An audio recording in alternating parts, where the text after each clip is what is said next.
informamos, los republicanos de la Cámara de Representantes lograron con un voto de diferencia la aprobación del llamado el gran y hermoso proyecto de ley del presidente Donald Trump. Para analizarlo a profundidad, le damos la bienvenida a Vanessa Vallejo, analista político de Voz, Alfonso Aguilar, abogado y analista político de Voz, y Orlando Avendaño, periodista y analista político de Voz. Y bueno, la verdad que fue aprobado durante la madrugada y con un voto de diferencia. Pero lo que muchos se preguntan, sobre todo en la audiencia, Alfonso, ¿cuáles son las medidas más importantes que se incluyeron en este proyecto de ley? Yo creo que lo más importante es el recorte contributivo más grande en la historia. Estamos hablando de como 5 millones de dólares, al mismo tiempo que se reduce el déficit por 1.5 millones de millones. Esto es importante, un gran alivio para la clase trabajadora americana. Aparte de eso, le da 350 mil millones de dólares a la administración para su trabajo en la frontera y para las deportaciones masivas. O sea, que estas son cosas muy importantes que van a permitir al presidente hacer cumplir su agenda de gobierno. También componente importante, energía, expandir el sector energético para hacer crecer la economía y crear buenos empleos para los americanos. Al mismo tiempo, eleva el techo de la deuda, o sea que el presidente no va a tener ese dolor de cabeza. Incluye los créditos contributivos para las propinas, para el overtime, crédito más grande para las personas mayores, muy importante, y se cuatriplica el crédito por las contribuciones locales y estatales de $10,000 a $40,000. Esto es una gran noticia para la clase trabajadora. Es realmente un proyecto extraordinario y hay que decir que se haya logrado antes de tiempo, porque se está hablando de aprobarlo este fin de semana. El presidente y el presidente de la Cámara, Mike Johnson, se sentían muy cómodos y lograron aprobarlo por un voto. Massey votó en contra, como se esperaba. Andy Harris, el presidente del Freedom Caucus, votó presente, y el otro voto en contra fue Davidson de Ohio. Así es. O sea, que yo creo que es un gran éxito. Ahora va al Senado y a ver qué pasa. Ya se ha hablado de modificarlo en el Senado, y eso puede crear problemas después para la Cámara, porque si el proyecto pasó por un voto y el Senado lo cambia, después van a tener que votar de nuevo, y ahí el Johnson va a tener que hacer otro ejercicio para asegurarse de que pueda conseguir los votos para aprobarlo. Pero esto es un paso adelante muy importante, una gran victoria para la administración. Así es, Vanessa, como lo menciona Alfonso, los representantes republicanos Thomas Massey de Kentucky y Warrison David de Ohio se sumaron en contra del proyecto. ¿Por qué? ¿Por qué votaron en contra? Bueno, ellos tienen en su cabeza esta obsesión con que del déficit y con que hay que tener mayor recorte del gasto estatal. Y yo entiendo esas cosas, pero la verdad es que aquí me voy a poner del lado del presidente Trump. Cuando le preguntaron por Thomas Massey, lo que dijo fue que él no entendía de política. Y yo creo que es que la disciplina del partido es muy importante. Y creo que es importante que a veces, cuando no nos gustan las cosas y a veces queremos hacer esfuerzos, pero hay que trabajar en equipo y hay que ceder en ciertas cosas. Entonces, también hay que tener en cuenta cosas que yo creo que ellos de verdad están teniendo, es una mirada muy pesimista. Ellos no están teniendo en cuenta el aumento en las recaudaciones que se tiene cuando se disminuyen los impuestos, porque la economía florece y eso hace que aumente la recaudación en algunos casos, si se hace bien, aun cuando se reduce el porcentaje de los impuestos. Ellos dicen que sí lo están teniendo en cuenta en sus análisis, pero a mí lo que me parece es que no lo están teniendo en cuenta y que lo que están teniendo es una mirada muy pesimista. Pero bueno, ya veremos qué consecuencias tienen ellos, no sé, en las próximas elecciones. Lo que sí me parece es eso triste, porque yo creo que los políticos tienen que tener disciplina de partido. Por supuesto. Ahora, algo que llama la atención, sobre todo entre los hispanos, es que se aprobó también un impuesto del 3.5% a las remesas al exterior. ¿Podría esto de alguna manera, Orlando, afectar las relaciones, por ejemplo, con México, que es el país que principalmente que recibe la gran mayoría de estas remesas que se generan desde los Estados Unidos?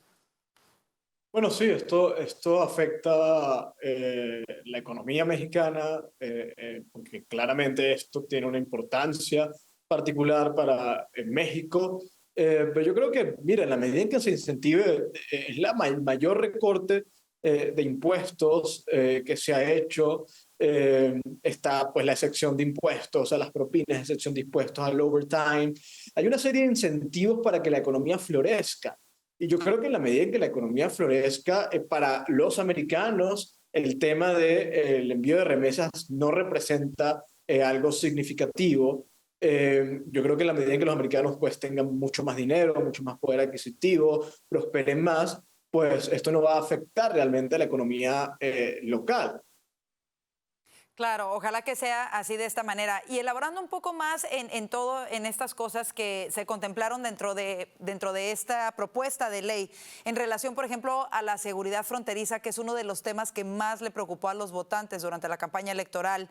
Creo que esto lo mencionó también Alfonso, que va a haber presupuesto para contratar a 10,000 nuevos agentes de ICE, 5,000 nuevos oficiales de aduanas, 3,000 nuevos agentes de Border Patrol o de la patrulla fronteriza y bonos. Esto se me hace muy importante porque mientras la administración anterior veíamos que no le daba el lugar y no le permitía a los oficiales hacer su trabajo, en este caso se aprobaron bonos de $10,000, bonos anuales para agentes de primera línea dentro de los próximos 4 años, lo cual me parece muy importante. Y también se va a construir 701 millas de muro fronterizo y 900 millas de barreras a lo largo del río para prevenir precisamente el tráfico de drogas y el tráfico de personas. Estas medidas me parecen muy importantes porque es una preocupación grande para los estadounidenses. Entonces, ahí se incluyó también en este proyecto. Hay que ver qué va a pasar ahora en el Senado.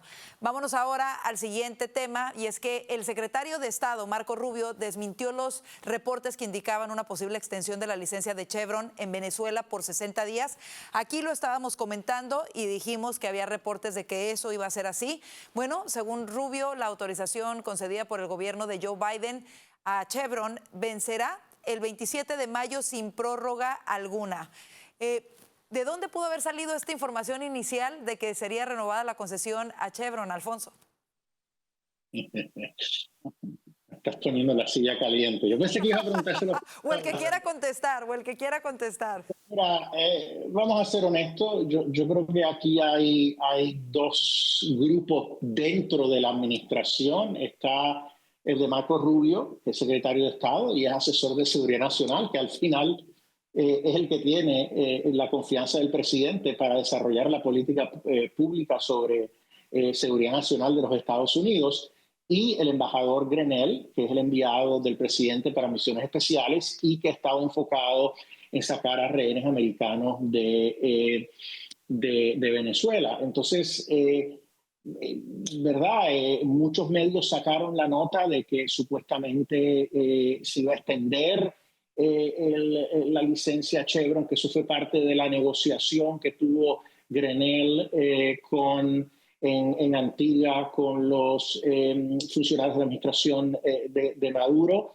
Yo creo que esas fuentes son creíbles, pero vinieron del bando de Grenell. Yo creo que Marco Rubio tomó acción inmediata para corregir ese paso, esa cesión, esa concesión. Y yo creo que así muchos medios lo están reportando, de que fue Marco Rubio que intervino y que no, que es que el gobierno se mantiene en que la licencia termina el próximo martes. Entonces yo creo que es una victoria para el Marco Rubio, una victoria para la administración, porque es el presidente Trump que al final es el responsable dándole la razón a Marco Rubio y diciéndole a Grenell que no, que esta licencia no se puede extender. Pero me parece que aquellos que les pasaron la información a la prensa en el bando de Grenell, no estoy diciendo que fue Grenell, pero algunos que trabajan con él o que lo apoyan públicamente en las redes sociales, esa gente está haciendo un flaco servicio al presidente Trump. Yo sé que se golpean el pecho diciendo que son super maga, pero me da la impresión de que no ayudan al presidente Trump, porque lo que hacen es publicar que hay una confrontación en la administración sobre este tema y eso no ayuda al presidente. O sea que yo creo que todos sabemos quiénes son los que están en los medios sociales adelantando y filtrando este tipo de información.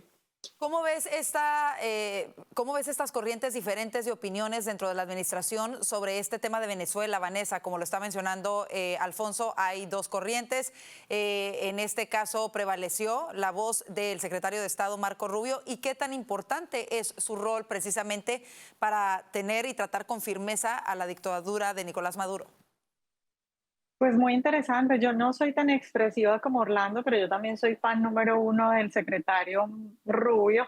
Yo creo que por primera vez en la historia tenemos un secretario de Estado que de verdad conoce a detalle lo que pasa en Latinoamérica. Si tuviéramos otro secretario de Estado, y no solo él, sino que su segundo también, de verdad, también es un latinoamericanista. Así es. Entonces, si no tuviéramos a esos dos personajes en el gobierno Trump, seguramente es que el gobierno ni siquiera sabría qué es lo que está pasando, no habría ninguna pelea, porque yo creo que si algo le podemos reconocer al secretario Rubio, no es solo que sepa, sino que de verdad se interesa por los temas de Latinoamérica y de verdad está dispuesto a dar este tipo de batallas. Entonces me parece que estamos en una época muy interesante para los que somos de Latinoamérica y nos interesa para ver cómo termina esto, pero además es que estamos viendo un Marco Rubio que todo el mundo está reconociendo el papel tan brillante que está teniendo, no solo respecto a Latinoamérica, sino a otras cosas. Entonces está teniendo un muy buen momento, lo cual por supuesto nos favorece a quienes queremos ver este tipo de situaciones frente a Latinoamérica. Por supuesto. Ahora, la pregunta que muchos se hacen y que queda en el aire es ¿cómo podrá negociar Estados Unidos la liberación de sus ciudadanos presos en Venezuela sin conceder algo, Orlando? Bueno, con la fuerza, ¿no? Paz a través de la fuerza, que ha sido un poco la política que Marco Rubio ha tratado de avanzar en el mundo. Estados Unidos tiene la capacidad de obligar a sus adversarios a cumplir su voluntad, sobre todo a un país como Venezuela, que no representa pues una amenaza nuclear, por ejemplo, para Estados Unidos, o que no representa una amenaza militar propiamente. El régimen de Nicolás Maduro es una amenaza, en otros términos, es una amenaza en la guerra asimétrica y es precisamente lo que ha venido adelantando en los últimos años. Infiltración del país con grupos terroristas como el Tren de Aragua, financiamiento a grupos irregulares de la extrema izquierda en la región, exportación de cocaína y fentanilo y ayuda en el proceso de exportación de fentanilo a Estados Unidos. Es un régimen que realmente se porta muy mal y que merece ser puesto en cintura, y Estados Unidos tiene la capacidad de hacerlo. Ahora, aquí hay algo muy importante. Rick Grenell sin duda alguna representa una corriente, pero que además tiene unos intereses que difieren de los de la administración Trump. Es claro que Rick Grenell operó en estas últimas horas a espaldas al menos del Departamento de Estado, y lo hizo para tratar de imponer la idea de que Chevron debía continuar en Venezuela porque eso era lo que le convenía a Estados Unidos. Esto es completamente falso. Chevron representa más de $500 millones al mes para el régimen de Nicolás Maduro. Son $500 millones con los que el régimen de Nicolás Maduro aceita su maquinaria represiva con la que secuestra estadounidenses para luego utilizarlos como fichas de cambio. Son $500 millones con los que el régimen de Nicolás Maduro financia el Tren de Aragua para que asesinen americanos. $500 millones con los que el régimen de Nicolás Maduro exporta cocaína a Estados Unidos. Ahora, ¿cuál es el argumento? Que si sacamos a Chevron, va a entrar, entonces queda un vacío y entra China. Eso es completamente falso. China tiene décadas en Venezuela. China no necesita que salga Chevron para entrar. China ya se ha tomado todas las operaciones que quiere en Venezuela porque está cobrando una deuda masiva que tiene que cobrar. Entonces, es falso, intentaron colar esa narrativa, pero afortunadamente el salón está en manos de los adultos que tienen pantalones bien puestos y que toman las decisiones, como el secretario de Estado Marco Rubio y el presidente Donald Trump. Creo que ya me puedo imaginar para quién van los aplausos el día de mañana. No, la verdad es que, por supuesto, puede ser que sí. Yo creo que el escuchar esta noticia de verdad llega como un bálsamo para muchos, sobre todo venezolanos, que estaban un poco desilusionados de que se hubiese anunciado la extensión de esa licencia por lo que esto representa, por todo lo que acaba de mencionar Orlando. Así que, bueno, esta noticia, por supuesto, ha sido tomada de manera muy positiva por parte de toda la gente.